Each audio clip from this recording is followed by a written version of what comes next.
La pénurie de carburant qui touche le Sénégal depuis quelques jours n'est pas encore à sa fin, même si le ministère du Pétrole et des Énergies préfère parler de tensions dans l'approvisionnement liées à la guerre en Ukraine. Le constat sur le terrain montre clairement que le gasoil devient un luxe que ne peuvent se permettre que les plus endurants.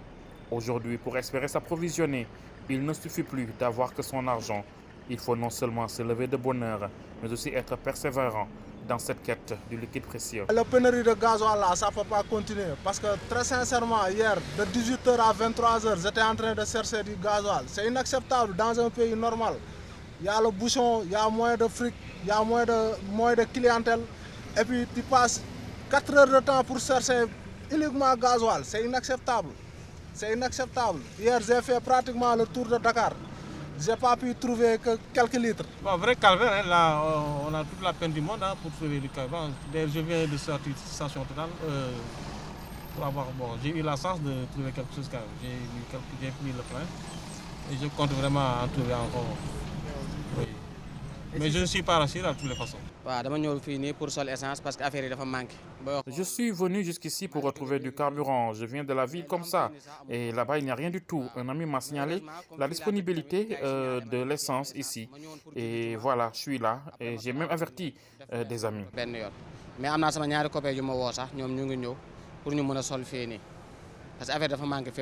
Malgré les assurances du ministère du Pétrole, les automobilistes restent sceptiques. Et si, comme le disent les autorités, cette tension est due à la guerre en Ukraine, ils craignent alors qu'elle perdure avec la crise, qui n'est pas encore à sa fin. Certains, qui s'en désolent, pensent déjà à garer leurs véhicules.